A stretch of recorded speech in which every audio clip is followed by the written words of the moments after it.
Hi every one. നമ്മളിന്ന് dynamic programming എന്ന് പറഞ്ഞ ഒരു ഇമ്പോർട്ടൻറ്റ് കൺസെപ്റ്റ് ആയിരിക്കും പഠിക്കുക. ഗൂഗിൾ, ഫേസ്ബുക്ക്, ആമസോൺ പോലെയുള്ള ടോപ്പ് പ്രൊഡക്റ്റ് കമ്പനീസിൻ്റെ ഇൻ്റർവ്യൂസിൽ ഈ കൺസെപ്റ്റിൽ നിന്ന് ഒരുപാട് ക്വസ്റ്റ്യൻസ് ചോദിക്കാറുണ്ട്. നിങ്ങൾ നമ്മുടെ റിക്കർഷൻ പ്ലേലിസ്റ്റ് കണ്ടിട്ടില്ലെങ്കിൽ അത് കണ്ടതിന് ശേഷം മാത്രം ഈ വീഡിയോ കാണുക.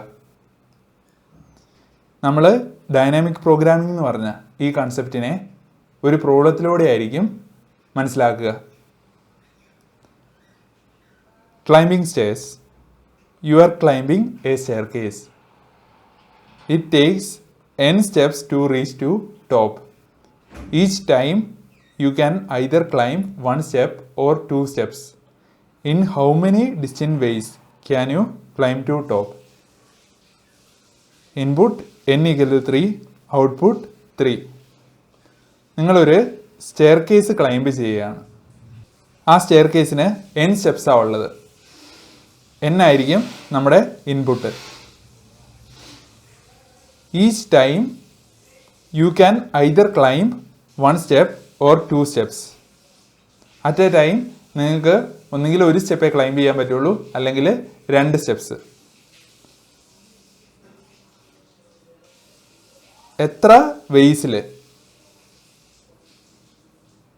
നിങ്ങൾക്ക് ടോപ്പിലോട്ട് ക്ലൈംബ് ചെയ്യാൻ പറ്റും? ഈ എക്സാമ്പിളിലൂടെ നമുക്കത് മനസ്സിലാക്കാം. n equal to 3. നമുക്ക് 3 സ്റ്റെപ്സ് ഉള്ള ഒരു സ്റ്റെയർ കേസാണ് ഉള്ളത്.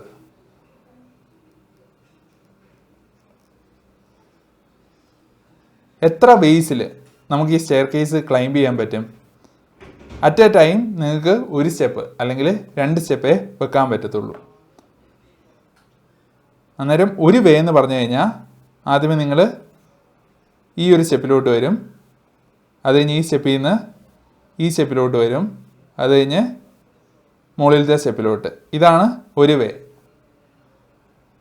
രണ്ടാമത്തെ വേയോ, ആദ്യമേ ഒരു സ്റ്റെപ്പ് നിങ്ങൾ കയറും, അത് കഴിഞ്ഞ് ഈ സ്റ്റെപ്പിൽ നിന്ന് രണ്ട് സ്റ്റെപ്പ് നിങ്ങൾ മുകളിലോട്ട് കയറും. ഇതാണ് രണ്ടാമത്തെ വേ.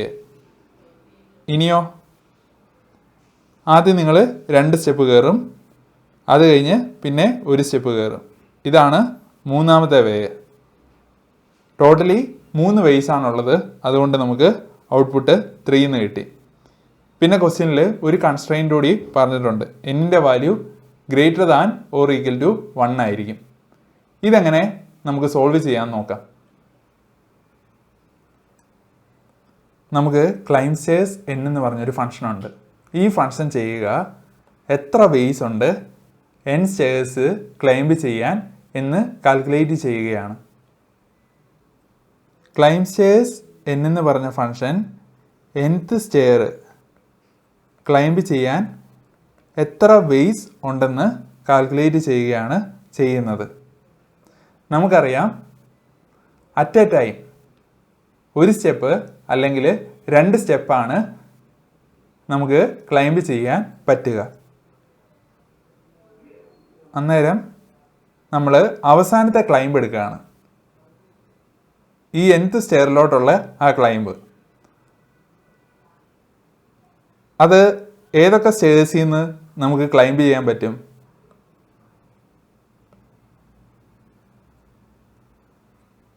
ഒന്നുകിൽ ഈ സ്റ്റെയറിൽ നിന്ന് nth സ്റ്റെയറിലോട്ട് ക്ലൈംബ് ചെയ്യാം, അല്ലെങ്കിൽ ഈ സ്റ്റെയറിൽ നിന്ന് nth സ്റ്റെയറിലോട്ട് ക്ലൈംബ് ചെയ്യാം. അവസാനത്തെ ക്ലൈംബ് നമ്മൾ നോക്കുമ്പോൾ ഈ സ്റ്റെയർ എന്ന് പറഞ്ഞു കഴിഞ്ഞാൽ n-1th സ്റ്റെയർ ആണ്.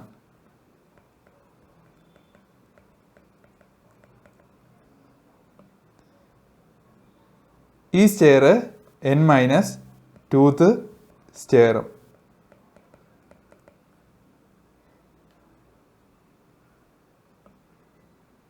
n-1th സ്റ്റെയർ ക്ലൈംബ് ചെയ്യാൻ എത്ര വേസ് ഉണ്ട്?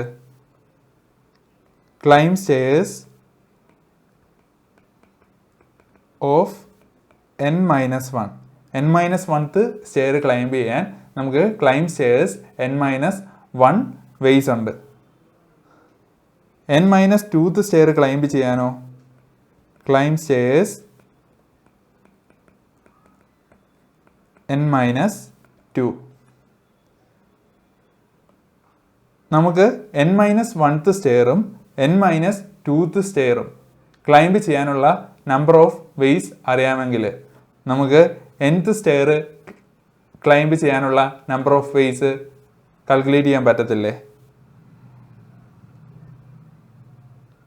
ക്ലൈംബ് സ്റ്റെയർസ് n എന്ന് പറഞ്ഞാൽ n സ്റ്റെയർസ് ക്ലൈംബ് ചെയ്യാനുള്ള നമ്പർ ഓഫ് വേസ് ആണ്. അതെന്ന് പറഞ്ഞാൽ climb stairs n minus 1 plus climb stairs n minus 2 ആയിരിക്കും. എത്ര വേസ് നിങ്ങൾക്ക് n minus 1th stair climb ചെയ്യാൻ പറ്റും പ്ലസ് എത്ര വേസ് നിങ്ങൾക്ക് n minus 2th stair climb ചെയ്യാൻ പറ്റും. അങ്ങനെ നമുക്ക് റിക്കറൻസ് റിലേഷൻ കിട്ടി. ഇതിൽ ബേസ് കേസ് എന്താണ്? n ഈക്വൽ ടു 1ഉം n ഈക്വൽ ടു 2ഉം. n ഈക്വൽ ടു 1 ആകുമ്പോൾ നമുക്ക് ഒരു സ്റ്റെയറേ ഉള്ളൂ. അറ്റ് എ ടൈം നമുക്ക് ഒരു സ്റ്റെപ്പേ കയറാൻ പറ്റത്തുള്ളൂ. നമ്പർ ഓഫ് വേസ് എത്രയാണ്? n ഈക്വൽ ടു 1 ആകുമ്പോൾ ഇഫ് n ഈക്വൽ ടു 1 ഒരു വേ, എന്നിൻ്റെ വാല്യൂ 2 ആണെങ്കിലോ ഒരു സ്റ്റെപ്പ് ഒരു സ്റ്റെപ്പ്,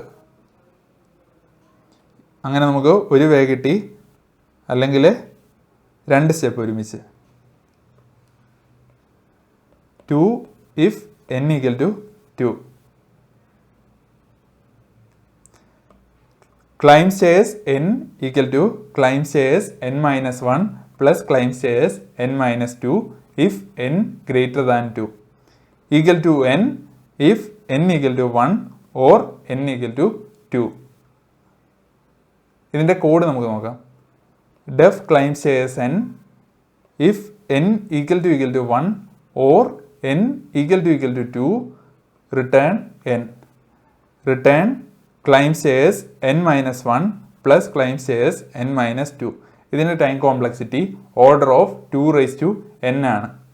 നമ്മൾ ഈ ക്ലൈംബ് സ്റ്റെയർസ് എന്ന് പറഞ്ഞാൽ ഈ ഫംഗ്ഷൻ്റെ റിക്കർഷൻ ട്രീ എടുത്തു കഴിഞ്ഞ് കഴിഞ്ഞാൽ ഓരോ ഫംഗ്ഷൻ്റെ കീഴിലും രണ്ട് ഫംഗ്ഷൻ കോൾസ് ഉണ്ടായിരിക്കും. അതുകൊണ്ടാണ് ഈ time complexity order of 2n ആവുന്നത്. Space complexity order of n ആണ്. Length of longest path in the recursion tree, call stack എടുക്കുന്ന സ്പേസ്, അത് ഓർഡർ ഓഫ് n ആണ്. നമുക്ക് ക്ലൈംബ് സ്റ്റെയർസ് എന്ന് പറഞ്ഞ ഈ ഫംഗ്ഷൻ്റെ റിക്കർഷൻ ട്രീ നോക്കാം. ഞാൻ ക്ലൈംബ് സ്റ്റെയർസിന് പകരം ഈ റിക്കർഷൻ ട്രീയിൽ f എന്നാണ് യൂസ് ചെയ്തിരിക്കുന്നത്. f of 6, f of 5, f of 4നെ കോൾ ചെയ്യുന്നു. f ഓഫ് 5 f ഓഫ് 4നെയും f ഓഫ് 3നെയും, f ഓഫ് 4 f ഓഫ് 3യെയും f ഓഫ് 2നെയും. സിമിലർലി ബാക്കിയുള്ള ഫംഗ്ഷൻ കോൾസും. ഈ ഒരു റിക്കർഷൻ ട്രീ ഒബ്സർവ് ചെയ്താൽ നിങ്ങൾക്കൊരു കാര്യം മനസ്സിലാവും. ഇവിടെ നമ്മൾ f ഓഫ് 3 എന്ന് പറഞ്ഞ ഈ ഫംഗ്ഷനെ കോൾ ചെയ്തു f ഓഫ് 3 കാൽക്കുലേറ്റ് ചെയ്യാനായിട്ട്. അന്നേരം f ഓഫ് 3 f ഓഫ് 2നെയും f ഓഫ് 1നെയും കോൾ ചെയ്തിട്ട് f ഓഫ് 3 കാൽക്കുലേറ്റ് ചെയ്തു. അത് കഴിഞ്ഞ് നമ്മൾ ഇവിടെ എത്തുമ്പോൾ വീണ്ടും f ഓഫ് 3 നമ്മൾ കോൾ ചെയ്യുന്നുണ്ട്. അന്നേരം വീണ്ടും f ഓഫ് 3 f ഓഫ് 2നെയും f ഓഫ് 1നെയും കാൽക്കുലേറ്റ് ചെയ്യുന്നുണ്ട്. ഇവിടെ ഒരു കാര്യം തന്നെ നമ്മൾ റിപ്പീറ്റ് ചെയ്യുന്നുണ്ട്. f ഓഫ് 3യുടെ ആ കാൽക്കുലേഷൻ വീണ്ടും നമ്മളിവിടെ ചെയ്യുന്നുണ്ട്. സിമിലർലി ഇവിടെ f ഓഫ് 4 നോക്കുകയാണെങ്കിൽ f ഓഫ് 4നെ നമ്മൾ f ഓഫ് 3 എന്നും f ഓഫ് 2 എന്നും കാൽക്കുലേറ്റ് ചെയ്തു. ഇവിടെ വീണ്ടും f ഓഫ് 4നെ നമ്മൾ കാൽക്കുലേറ്റ് ചെയ്യുന്നുണ്ട്. ഇവിടെ നമ്മൾ ഓൾറെഡി കാൽക്കുലേറ്റ് ചെയ്ത് വെച്ചിരിക്കുന്ന സംഭവത്തെ വീണ്ടും കാൽക്കുലേറ്റ് ചെയ്യേണ്ടി വരുന്നുണ്ട്. ഈ ഒരു പ്രോബ്ലത്തെ നമുക്ക് സോൾവ് ചെയ്യണം. ഈ പ്രോബ്ലം കാരണമാണ് നമ്മുടെ time complexity order of 2n ആവുന്നത്. ഒരിക്കൽ കാൽക്കുലേറ്റ് ചെയ്ത ഫംഗ്ഷനെ നമ്മൾ വീണ്ടും കാൽക്കുലേറ്റ് ചെയ്യുന്നുണ്ട്. ഈ പ്രോബ്ലത്തെ നമ്മൾ എങ്ങനെയായിരിക്കും സോൾവ് ചെയ്യുക? ഓരോ ഫംഗ്ഷൻ കോളിൻ്റെ റിസൾട്ടും നമ്മൾ കാൽക്കുലേറ്റ് ചെയ്തതിന് ശേഷം സ്റ്റോർ ചെയ്ത് വെക്കും. അതാകുമ്പം രണ്ടാമത് ആ ഫംഗ്ഷനെ കോൾ ചെയ്യുമ്പോൾ നമുക്ക് ഡയറക്റ്റ്ലി ആ റിസൾട്ട് റിട്ടേൺ ചെയ്താൽ മതി. ഇവിടെ നോക്കുകയാണെങ്കിൽ f(6) f(i)നെ കോൾ ചെയ്തു, f(i) f(4)നെ കോൾ ചെയ്തു, പിന്നെ f(3)യെ കോൾ ചെയ്തു. ഈ f(3) നമ്മൾ കാൽക്കുലേറ്റ് ചെയ്ത് കഴിയുമ്പോൾ ഈ f(3)യുടെ റിസൾട്ട് നമ്മൾ ഒരു അറയിൽ സ്റ്റോർ ചെയ്ത് വെച്ചെന്ന് വിചാരിച്ചോ. അന്നേരം ഇവിടെ കാൽക്കുലേറ്റ് ചെയ്യുമ്പോൾ നമുക്ക് അറയിൽ നിന്ന് ഡയറക്റ്റ്ലി അതിൻ്റെ റിസൾട്ട് റിട്ടേൺ ചെയ്യാൻ പറ്റും. ഈ ഫംഗ്ഷൻ കോൾസിനെ നമുക്ക് അങ്ങനെ അവോയ്ഡ് ചെയ്യാനും പറ്റും. ഈ ഐഡിയയ്ക്ക് നമ്മൾ മെമ്മോയിസേഷൻ എന്ന് പറയും. നമ്മൾ എഴുതി വെച്ചിരിക്കുന്ന ഈ കോഡിൽ നിന്ന് മെമ്മോയിസേഷൻ്റെ കോഡ് എങ്ങനെ എഴുതാമെന്ന് നോക്കാം. ഇവിടെ ക്ലൈം സ്റ്റേഴ്സിൻ്റെ ആർഗ്യുമെൻ്റായിട്ട് n ആണ് ഉള്ളത്. ഈ n-ൻ്റെ വാല്യൂ എവിടം തൊട്ട് എവിടം വരെ വരാം? 1 തൊട്ട് n വരെ വരാം നമ്മുടെ റിക്കർഷൻ ട്രീയിൽ. അന്നേരം എത്ര ലെങ്ത് ഉള്ള അറേ ആയിരിക്കണം നമ്മൾ ക്രിയേറ്റ് ചെയ്യേണ്ടത്? n+1 ലെങ്ത് ഉള്ള അറേ വേണം നമ്മൾ ക്രിയേറ്റ് ചെയ്യാൻ. ഇതിലെ എല്ലാ എലമെൻസും ഇനിഷ്യലി -1 ആയിരിക്കും. ഇവിടെ ഓരോ ഫംഗ്ഷൻ കോഡിലും നമ്മൾ എന്തായിരുന്നു കാൽക്കുലേറ്റ് ചെയ്തത്? Climb stairs n-1 plus climb stairs n-2. ഈ ഒരു കാൽക്കുലേഷൻ നമ്മൾ സ്റ്റോർ ചെയ്ത് വെക്കണം ഈ DP അറയിൽ. ഈ ഫംഗ്ഷൻ്റെ ഇൻപുട്ടായിട്ട് നമ്മുടെ DP അറേ വരും. അത് കഴിഞ്ഞ് നമ്മൾ DP of n equal to climb stairs n-1 plus climb stairs n-2 എന്നാക്കും. അത് കഴിഞ്ഞ് DP ഓഫ് n-നെ നമ്മൾ റിട്ടേൺ ചെയ്യും.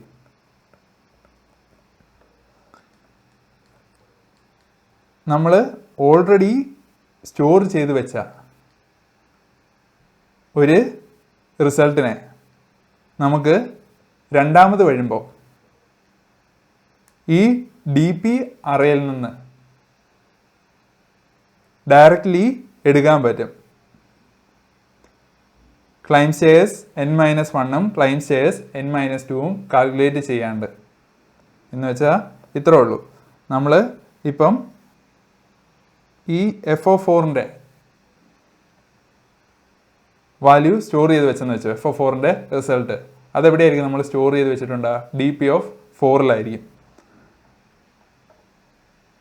ഈ f(6)ൽ നിന്ന് നമ്മൾ f(4)നെ കോൾ ചെയ്യുമ്പോൾ നമുക്ക് ഇവിടെ നമ്മൾ സ്റ്റോർ ചെയ്ത് വെച്ച DP ഓഫ് 4-നെ ഡയറക്റ്റ്ലി റിട്ടേൺ ചെയ്യാം.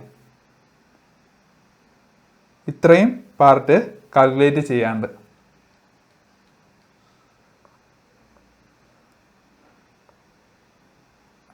അതെങ്ങനെയായിരിക്കും നമ്മൾ ചെയ്യുക? ഈ ഒരു പാർട്ടിൽ നമ്മൾ ഒരു ചെക്ക് ആഡ് ചെയ്യും. If DP of n not equal to -1 return DP of n.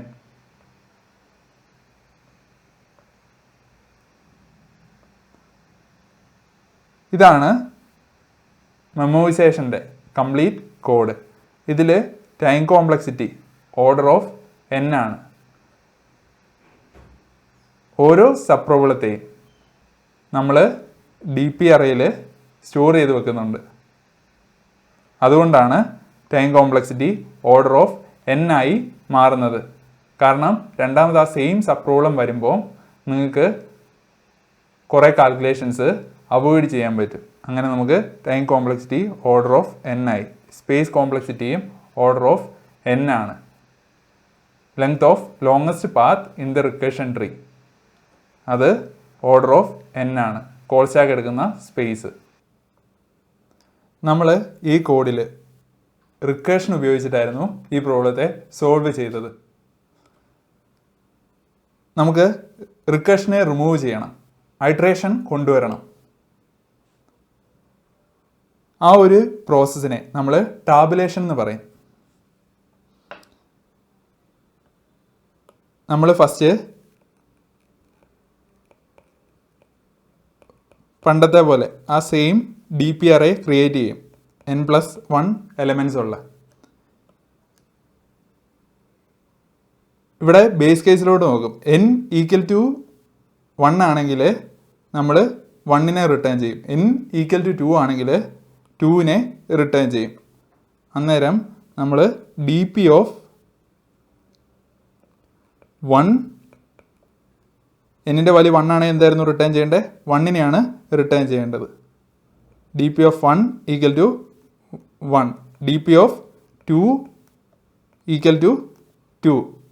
എന്നിൻ്റെ വാല്യൂ 2 ആണെങ്കിൽ നമ്മൾ 2 ആയിരിക്കും റിട്ടേൺ ചെയ്യുക. നമ്മൾ ഫസ്റ്റ് ബേസ് കേസ് നോക്കി, ബേസ് കേസ് നോക്കിയിട്ട് ഈ അറയിലെ ആ ബേസ് കേസിന് കറസ്പോണ്ടിങ് ആയിട്ടുള്ള വാല്യൂസ് ഫില്ല് ചെയ്തു. ഇനി നമ്മൾ ഈ സ്റ്റേറ്റ്മെൻറ്റിലോട്ടായിരിക്കും നോക്കുക. DP of n = climb stairs n-1 DP climb stairs n-2 DP. ഇതിനെ നമുക്ക് DP of n = DP of n-1 plus DP of n-2 എന്ന് എഴുതാം. ഈ എന്നിന് പകരം i ആണെന്ന് വിചാരിച്ചോ. അന്നേരം DP of i = DP of i-1 plus DP of i-2.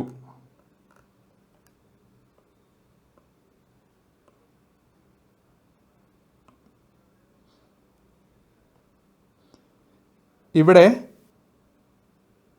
എന്നിൻ്റെ വാല്യൂ 1 ആകുമ്പോഴും എന്നിൻ്റെ വാല്യൂ 2 ആകുമ്പോഴും ഉള്ള വാല്യൂസ്, അല്ലെങ്കിൽ ഈ ക്ലൈംബ് സ്റ്റെയർസിൻ്റെ റിസൾട്ട് നമ്മൾ DPയിലോട്ട് സ്റ്റോർ ചെയ്തു. DP എന്ന് പറഞ്ഞാൽ ഈ അറയിലോട്ട് സ്റ്റോർ ചെയ്തു. നമുക്ക് കാൽക്കുലേറ്റ് ചെയ്യേണ്ടത് DP ഓഫ് n ആണ്. എന്ന് വെച്ചാൽ 3 തൊട്ട് n വരെയുള്ള വാല്യൂസ് നമ്മൾ ഇനി കാൽക്കുലേറ്റ് ചെയ്യണം. അന്നേരം നമ്മൾ ചെയ്യുക, ഒരു ഫോർ ലൂപ്പ് ഉപയോഗിക്കും. എന്നിട്ട് for i = 3 to n എന്തായിരിക്കും നമ്മൾ ചെയ്യുക? DP of i = DP of i-1 plus DP of i-2. ഈ ലൂപ്പ് ഫുള്ള് റൺ ചെയ്തതിന് ശേഷം നമ്മൾ DP ഓഫ് n റിട്ടേൺ ചെയ്യും. ഇതിൻ്റെ കോഡ് നമുക്ക് നോക്കാം. def climb stairs n. if n = 1, return n. DP = -1 into n+1. DP of 1 = 1. DP of 2 = 2. For I in range 3 to n+1, DP of I = DP of i-1 plus DP of i-2. Return DP of n. ഇതിൻ്റെ time complexity order of n ആണ്. Space കോംപ്ലക്സിറ്റിയും order of n ആണ്. Space complexity എന്തുകൊണ്ടാണ് വരുന്നത്? ഈ DP array കാരണം.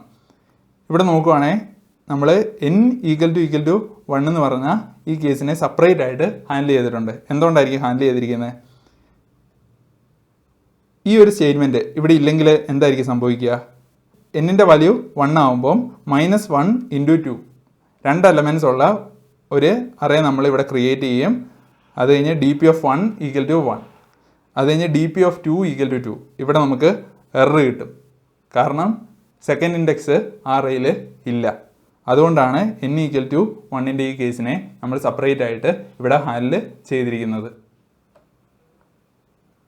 ഒരു എക്സാമ്പിളിലൂടെ നമുക്ക് tabulation approach കാണാം.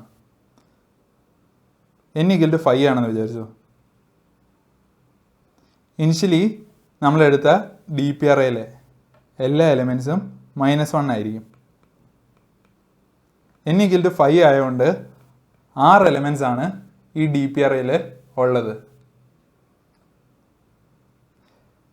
ഡി പി ഓഫ് ഐ എന്ന് പറഞ്ഞു കഴിഞ്ഞാൽ number of ways to climb i stairs by climbing 1 stair or 2 stair at a time.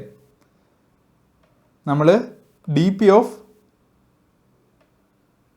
1നെ 1 ആക്കും. ഡി പി ഓഫ് 1 എന്ന് പറഞ്ഞാൽ 1 ആണ്. ഡി പി ഓഫ് 2 എന്ന് പറഞ്ഞാൽ 2 ആണ്. ഇനി നമ്മൾ ഡി പി ഓഫ് 3 കാൽക്കുലേറ്റ് ചെയ്യും. ഡി പി ഓഫ് 3 എന്ന് പറഞ്ഞാൽ എന്താണ്?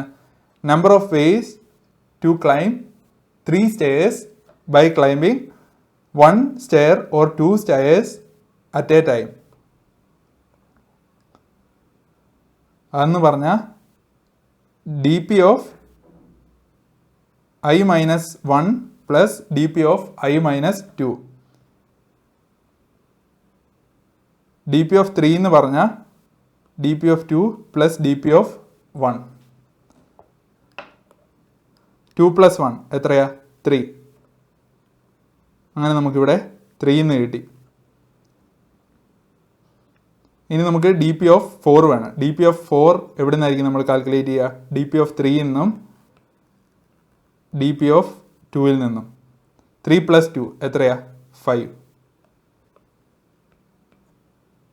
ഇനി ഡി പി ഓഫ് 5 വേണം. അതിനെ ഡി പി ഓഫ് 4 നിന്നും ഡി പി ഓഫ് 3 നിന്നും നമ്മൾ കാൽക്കുലേറ്റ് ചെയ്യും. 3 + 5 8. ഇനി നമ്മൾ ഡി പി ഓഫ് 5 റിട്ടേൺ ചെയ്യും. അതായിരിക്കും ഇവിടെ സംഭവിക്കുക. നേരത്തെ നമ്മൾ എഴുതിയ കോഡ് നോക്കുകയാണെങ്കിൽ എന്നിൻ്റെ വാല്യൂ 5 ആണെങ്കിൽ നമുക്ക് 6 എലമെൻസ് ഉള്ള ഒരു അറയാണ് ക്രിയേറ്റ് ചെയ്യേണ്ടി വരുന്നത്. 6 എലമെൻസിൽ ഈ 0th എലമെൻറ്റ് നമ്മൾ യൂസ് ചെയ്യുന്നേ ഇല്ല.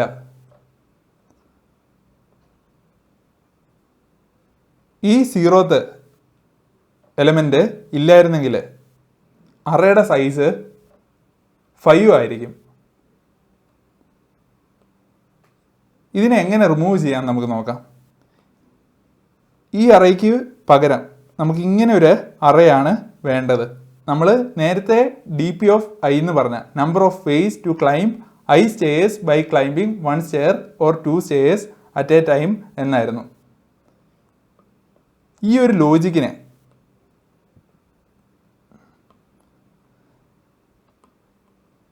നമ്മൾ ഇങ്ങനെ മാറ്റുവാണ്. ഡി പി ഓഫ് ഐ എന്ന് പറഞ്ഞാൽ number of ways to climb i+1 stairs by climbing 1 stair or 2 stairs at a time. ഇങ്ങനെ മാറ്റിക്കഴിഞ്ഞാൽ നമുക്ക് ഈ ഒരു എലമെൻറ്റിനെ അവോയ്ഡ് ചെയ്യാൻ പറ്റും. ഇതിൻ്റെ കോഡ് നമുക്ക് നോക്കാം. ഇവിടെ നോക്കുകയാണെങ്കിൽ ഡി പി = -1 ഇൻറ്റു n ആണ്. n+1 പകരം. പിന്നെ ഡി പി ഓഫ് 0യിൽ നമ്മൾ 1നെ വെച്ചു. ഡി പി ഓഫ് 0 എന്ന് പറഞ്ഞു കഴിഞ്ഞാൽ number of ways to climb 1 stair 0 + 1 എന്ന് പറഞ്ഞാൽ 1 ആണ്. D P of 1 = 2. Number of ways to climb 2 stairs അതെന്ന് പറഞ്ഞാൽ 2 ആണ്. 4 i in range 2 to n. ഇവിടെ n വരെയാണ് നമ്മൾ പോകുന്നത്. 2 തൊട്ട് n-1 വരെ. ഇവിടെ റേഞ്ച് ഓഫ് 2 to n ആണ് എന്ന് വെച്ചാൽ 2 തൊട്ട് n-1 വരെ. D P of I = D P of i-1 plus D P of i-2. പിന്നെ നമ്മൾ D P of n-1 return ചെയ്യും. ഇതിൻ്റെ ടൈം കോംപ്ലക്സിറ്റി എന്ന് പറഞ്ഞാൽ ഓർഡർ ഓഫ് n ആണ്. Space complexity order of n ആണ്. നമ്മൾ നേരത്തെ എഴുതിയ സൊല്യൂഷനിൽ ഈ അറേ കാരണമായിരുന്നു space complexity order of n ആവുന്നത്. നമുക്ക് സ്പേസ് കോംപ്ലക്സിറ്റിയെ കുറയ്ക്കണം. നമ്മൾ D P of I calculate ചെയ്തിരുന്നത് D P of I minus വണ്ണിൽ നിന്നും ഐ മൈനസ് ടുവിൽ നിന്നും ആയിരുന്നു. എന്ന് വെച്ചാൽ ഇത് ഐ ആണെന്ന് വിചാരിച്ചു. നമ്മൾ അതിന് തൊട്ട് പുറകിലത്തെ എലമെൻറ്റിൽ നിന്നായിരുന്നു നമ്മൾ D P of I calculate ചെയ്തിരുന്നത്. അതായത് ഈ പൊസിഷനിൽ ഉള്ള വാല്യൂ നമുക്ക് കണ്ടുപിടിക്കാനായിട്ട് അതിൻ്റെ തൊട്ട് പിന്നിലത്തെ 2 എലമെൻസിനെയായിരുന്നു നമ്മൾ ഉപയോഗിച്ചിരുന്നത്.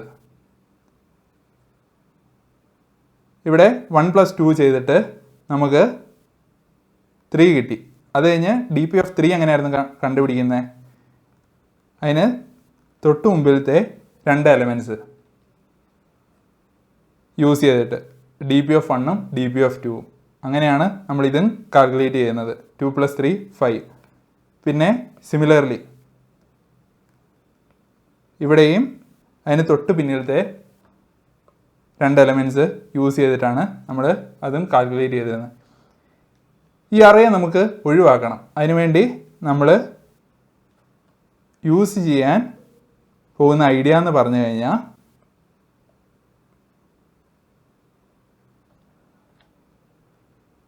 വളരെ സിമ്പിളായ ഒരു ഐഡിയ ആണ്. നമ്മൾ 2 വേരിയബിൾസ് യൂസ് ചെയ്യും. പ്രീവിയസ് 1ഉം പ്രീവിയസ് 2.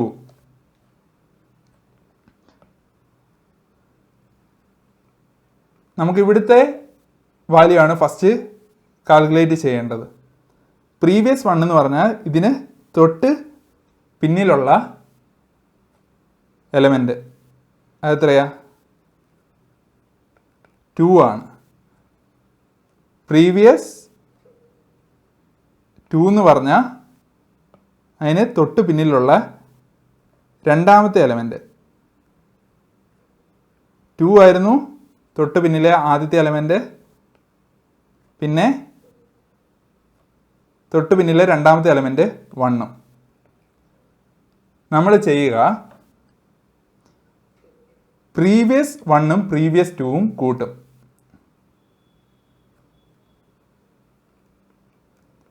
അങ്ങനെ നമുക്ക് കറണ്ട് എന്ന് പറഞ്ഞ ഒരു വാല്യൂ കിട്ടും. കറണ്ട് എന്ന് പറഞ്ഞാൽ പ്രീവിയസ് 1ഉം പ്രീവിയസ് 2ഉം കൂട്ടുമ്പോൾ നമുക്ക് കിട്ടുന്ന വാല്യൂ ആണ്. എന്ന് പറഞ്ഞാൽ 3.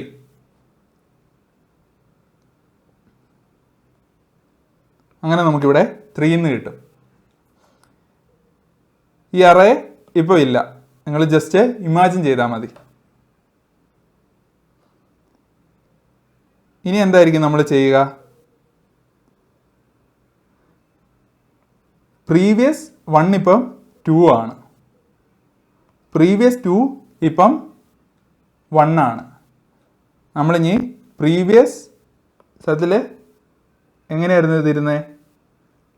ഇത് പ്രീവിയസ് 1 ആയിരുന്നു, ഇത് പ്രീവിയസ് 2 ആയിരുന്നു,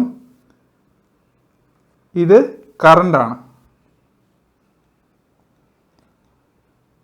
ഇനി നമുക്ക് ഈ വാല്യൂ കാൽക്കുലേറ്റ് ചെയ്യണ്ടേ. അന്നേരം നമ്മൾ ചെയ്യുക പ്രീവിയസ് 2നെ നമ്മൾ ഫ്രണ്ടിലോട്ട് മൂവ് ചെയ്യും. ഈ 2ലോട്ടായിരിക്കും പ്രീവിയസ് 2 പോയിന്റ് ചെയ്യുക. എന്നിട്ട് പ്രീവിയസ്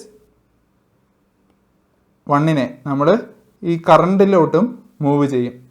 എന്ന് വെച്ചാൽ പ്രീവിയസ് 2 ഈക്വൽ ടു പ്രീവിയസ് 1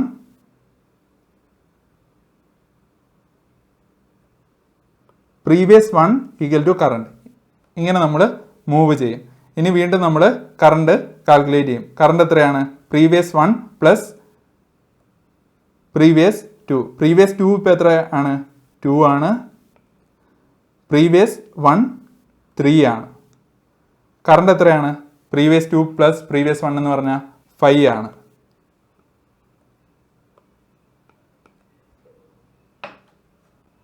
ഇവിടെ നമുക്ക് 5 എന്ന് കിട്ടി. ഇതെന്ന് പറഞ്ഞാൽ കറണ്ടാണ്. ആദ്യം നമ്മൾ പ്രീവിയസ് 2നെ പ്രീവിയസ് 1ലോട്ട് മൂവ് ചെയ്യും. പിന്നെ പ്രീവിയസ് 1നെ കറണ്ടിലോട്ട് മൂവ് ചെയ്യും. Previous 2 equal to previous 1, previous 1 equal to current.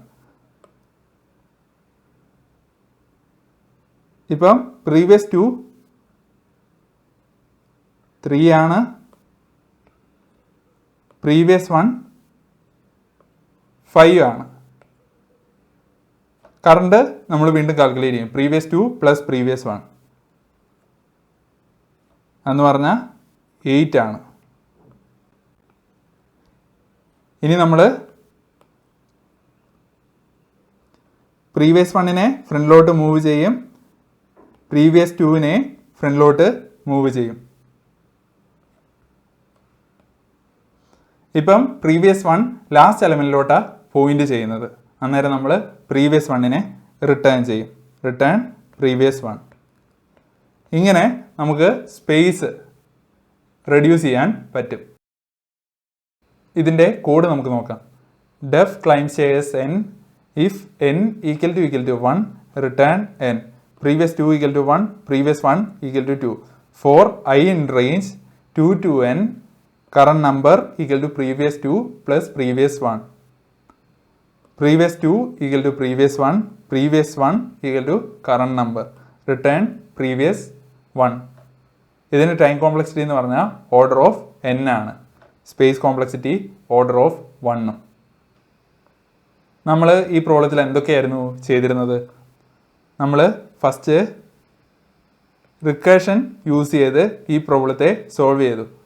റിക്കേഷനിൽ നമ്മൾ ഒരു മെയിൻ പ്രോബ്ലത്തെ സബ് പ്രോബ്ലംസ് ആയിട്ട് ഡിവൈഡ് ചെയ്തിട്ടാണ് ആ മെയിൻ പ്രോബ്ലത്തെ സോൾവ് ചെയ്യാൻ നോക്കിയത്. ഈ ഒരു മെത്തേഡിനെ നമ്മൾ ടോപ്പ് ഡൗൺ അപ്രോച്ച് എന്ന് വിളിക്കും.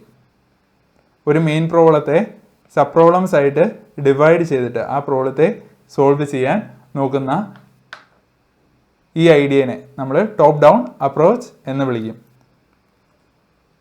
നമ്മൾ റിക്കേഷൻ ട്രീ നോക്കിയപ്പോൾ ഒരു ഫങ്ഷൻ കോൾ തന്നെ മൾട്ടിപ്പിൾ ടൈംസ് നമ്മൾ കോൾ ചെയ്യുന്നുണ്ടായിരുന്നു.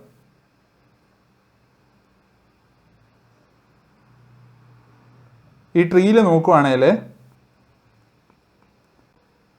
F of 5, F of 4, F of 3, F of 2, F of 1,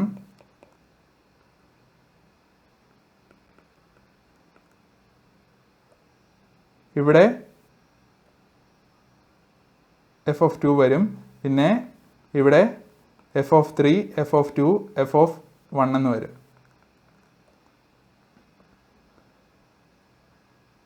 ട്രീയിൽ നോക്കുമ്പോൾ ഇവിടെ എഫ് ഓഫ് 3 എന്ന് പറഞ്ഞ ഒരു ഫംഗ്ഷനെ കോൾ ചെയ്തു. ഈ ഫംഗ്ഷൻ എഫ് ഓഫ് 2നെ എഫ് ഓഫ് 1നെയും കോൾ ചെയ്തിട്ടാണ് എഫ് ഓഫ് 3യെ കാൽക്കുലേറ്റ് ചെയ്തത്. ഇവിടെ വരുമ്പോൾ ഈ പ്രോസസ്സ് വീണ്ടും റിപ്പീറ്റ് ചെയ്യുന്നുണ്ടായിരുന്നു. ഒരേ കമ്പ്യൂട്ടേഷൻ തന്നെ അല്ലെങ്കിൽ ഒരേ കാൽക്കുലേഷൻ തന്നെ ഇവിടെയും നമുക്ക് ചെയ്യേണ്ടി വരുന്നുണ്ടായിരുന്നു. ഈ ഒരു പ്രോബ്ലത്തെ നമ്മൾ മെമ്മോയിസേഷൻ ഉപയോഗിച്ചിട്ട് സോൾവ് ചെയ്തു. മെമ്മോയിസേഷനിൽ എന്താ സംഭവിച്ചത്? റിസൾട്ട്സിനെ എല്ലാം നമ്മൾ ഒരു അറയിൽ സ്റ്റോർ ചെയ്ത് വെച്ചു.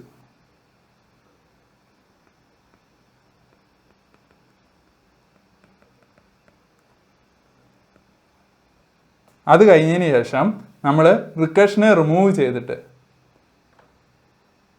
ആ കോഡിനെ ഐട്രേഷൻ ആക്കി മാറ്റി, അല്ലെങ്കിൽ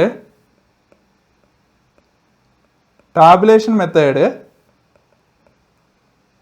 ആക്കി മാറ്റി.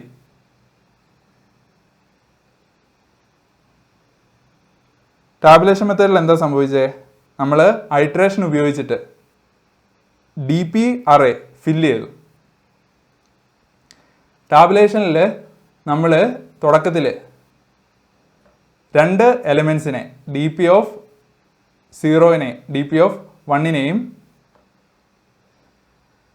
ഇനിഷ്യലൈസ് ചെയ്തായിരുന്നു നമ്മുടെ ബേസ് കേസസിനെ.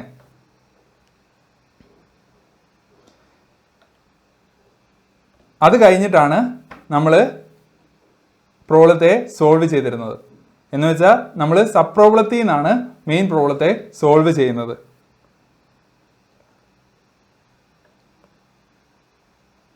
ടാബുലേഷന് മറ്റൊരു പേരുണ്ട്, ബോട്ടം അപ്പ് അപ്രോച്ച്.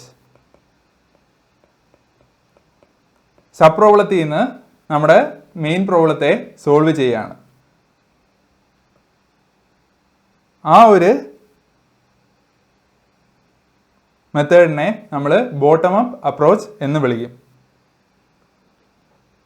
ടാബുലേഷൻ ചെയ്തതിന് ശേഷം നമ്മൾ സ്പേസ് ഒപ്റ്റിമൈസേഷൻ ചെയ്തു. നമ്മൾ ആ ഡി പി അറേയെ റിമൂവ് ചെയ്തു, അല്ലെങ്കിൽ ആ ഡി പി അറേയുടെ സ്പേസ് കുറയ്ക്കാൻ നമ്മൾ നോക്കി. ഇത്രയും സ്റ്റെപ്സിലൂടെയാണ് നമ്മൾ കടന്നു പോയത്. ഡൈനാമിക് പ്രോഗ്രാമിംഗ് എന്ന് പറഞ്ഞ ഈ ടെക്നിക്കിൽ നമ്മൾ പ്രോബ്ലംസിനെ റിക്കർഷൻ ഉപയോഗിച്ചിട്ട് സോൾവ് ചെയ്യും. എന്നിട്ട് സബ് പ്രോബ്ലത്തിൻ്റെ സൊല്യൂഷൻസ് നമ്മൾ സ്റ്റോർ ചെയ്യും, റീകമ്പ്യൂട്ടേഷൻ അവോയ്ഡ് ചെയ്യാനായിട്ട്. നമ്മൾ റിക്കർഷൻ ഉപയോഗിച്ച് പ്രോബ്ലത്തെ സോൾവ് ചെയ്യുന്നു, സബ് പ്രോബ്ലത്തിൻ്റെ സൊല്യൂഷനെ നമ്മൾ സ്റ്റോർ ചെയ്യുന്നു, റീകമ്പ്യൂട്ടേഷൻ അല്ലെങ്കിൽ റീകാൽക്കുലേഷൻ അവോയ്ഡ് ചെയ്യാനായിട്ട്. മെയിൻലി 2 ക്യാരക്ടറിസ്റ്റിക്സ് ആണ് ഒരു ഡൈനാമിക് പ്രോഗ്രാമിംഗ് പ്രോബ്ലത്തിന് ഉണ്ടാവുക. ഒപ്റ്റിമൽ സബ്സ്ട്രക്ചറും ഓവർലാപ്പിംഗ് സബ് പ്രോബ്ലംസും. ഒപ്റ്റിമൽ സബ്സ്ട്രക്ചർ എന്ന് പറഞ്ഞാൽ നമുക്ക് പ്രോബ്ലത്തിന് ഒരു റിക്കറൻസ് റിലേഷൻ ഉപയോഗിച്ചിട്ട് സൊല്യൂഷൻ കൊടുക്കാൻ പറ്റണം. അല്ലെങ്കിൽ പ്രോബ്ലത്തിൻ്റെ ഒപ്റ്റിമൽ സൊല്യൂഷൻ സബ് പ്രോബ്ലത്തിൻ്റെ ഒപ്റ്റിമൽ സൊല്യൂഷനിൽ നിന്ന് ക്രിയേറ്റ് ചെയ്തെടുക്കാൻ പറ്റണം. അങ്ങനെയാണെങ്കിൽ ആ പ്രോബ്ലത്തിന് ഒരു ഒപ്റ്റിമൽ സബ്സ്ട്രക്ചർ ഉണ്ടെന്ന് നമുക്ക് പറയാം. Overlapping sub problems. Overlapping sub problems എന്ന് പറഞ്ഞു കഴിഞ്ഞാൽ നമ്മൾ റിക്കർഷൻ ട്രീ എടുക്കുമ്പോൾ ഒരേ ഫംഗ്ഷൻ കോൾ തന്നെ മൾട്ടിപ്പിൾ ടൈംസ് ആ റിക്കർഷൻ ട്രീയിൽ ഒക്യൂർ ചെയ്യണം. നമ്മൾ നേരത്തെ കണ്ട എക്സാമ്പിളിലെ പോലെ. ഈ 2 ക്യാരക്ടറിസ്റ്റിക്സ് ഉണ്ടെങ്കിൽ നമുക്ക് അവിടെ ഡൈനാമിക് പ്രോഗ്രാമിംഗ് അപ്ലൈ ചെയ്യാൻ പറ്റും. ഡൈനാമിക് പ്രോഗ്രാമിങ്ങിൽ നമ്മൾ സബ് പ്രോബ്ലത്തിൻ്റെ സൊല്യൂഷൻസ് ജസ്റ്റ് സ്റ്റോർ ചെയ്യുന്നു, റീകമ്പ്യൂട്ടേഷൻ അവോയ്ഡ് ചെയ്യാനായിട്ട്. Thank you everyone.